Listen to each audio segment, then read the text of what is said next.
Ադրբեջանցի իշխանական պատգամավորների այս դուետն այն համոզմունքն ունի, որ այսպես կոչված արևմտյան Ադրբեջանի հարցը նկատի ունեն ինքնիշխան Հայաստանը, չէին կարող օրակարգ բերել Արցախյան հակամարտության տարիներին։ Մալահաթ Իբրահիմգիզին պնդել է, այսպես գուցե բարդանար Ղարաբաղի հարցի լուծումը, իսկ նրա զինակից Բաբա Օղլու պարոնը, թե հիմա սա արդեն իրենց ռազմավարական խնդիրներից է, հատուկ տեղ է գրավում Ադրբեջանի հասարակաքաղաքական քննարկումներում։ Ահա թե որն է ադրբեջանցիների պատկերացրած հարևանությունը, խաղաղությունը։ Ադրբեջանը շարունակում է այն քաղաքականությունը, որը փաստացի իրականացել է Լեռնային Ղարաբաղի հակամարտության տարիների ընթացքում, այսինքն միջազգային հանրության աչքում իմիտացրել է խաղաղությանը միտված գործընթաց, բայց իրականում գետնի վրա քարոզել է ատելություն, քարոզել է հայատյացություն եւ շարունակել ռազմականացումը, որի հետևանքը եղավ 2020 թվականի ագրեսիան Արցախի դեմ։ Արևմտյան Ադրբեջան անունը ստացած զավթողական կոնցեպտը շարունակում են քարոզել, դադար չեն վերցնում, չափաբաժինը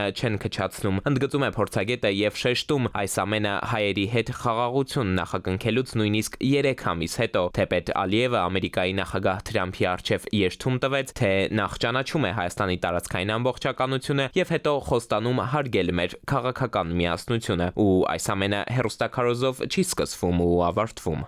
Կոնկրետ 2020 թվականից հետո նաև տեղի ունեցած կրթական փոփոխություններով դպրոցական դասագրքեր, բուհական դասագրքեր եւ այլն քարոզում է, որ Հայաստանի Հանրապետությունը դա ճակերտավոր պատմական ադրբեջանական հող է, որը իբրև ապօրինի իրենցից խլվել է եւ իրենք դա հետ պետք է վերադարձնեն։ Այսինքն ամբողջությամբ կեղքի ստի վրա հիմնված զավթողական կոնցեպտ է, որը այդ երկրում պրոպագանդվում է նաև կրթական մակարդակով։ Սերունդը կրթվում է այն մտայնությամբ, որ իմ, ձեր եւ մեր բոլորիս պետությունը դա իրենց պատմական հողն է։ Համացանցում օրերս տարածվեցին այս կադրերը մի սովորական պահ ադրբեջանական դասապրոցեսից։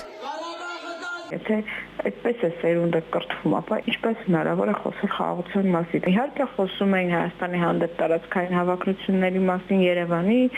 Սյունիքի, Սևանի, դրա հետ կապված բազմաթիվ տեքստեր կան, բայց որ իրենք հանդգնեն Հայաստանի ողջ տարածքը ներկայացնեն որպես իրենց պատմական հող ու դա մտցնեն դպրոցական դասագրքեր, դա տեղի ունեցել 22 թվականից հետո, մասնավորապես 23 եւ 24 թվականներին, այսինքն վերջին 2 տարում այդ առումով քարոզչությունը եւ դրան սպասարկող գործողությունները շատ ակտիվ ու շատ վտանգավոր են դարձել։ Ճիշտ 1 ամիս առաջ այսօրն ի դեպ ադրբեջանցի փորձագետները, նրանց թվում կեղծ էկոակտիվիստ Դիլարա Էֆենդիևան, ով ակտիվ մասնակցում էր Արցախի մեր հայրենակիցների շրջափակմանը, Երևանում էին հանդիպելու մեր քաղաքասարակությանը։ Այսօր Հայաստանից են մասնագետները մեկնել Բաքու, իբրև պատասխան այց, կլոր սեղան քննարկման են մասնակցելու եւ սրա համար մեր պետական բյուջեից շուրջ 18 միլիոն դրամ է կառավարությունը հատկացրել, ասում են այսպես հասարակությունների միջև վստահության եւ դրա կառուցման մեխանիզմներ կձևավորվեն։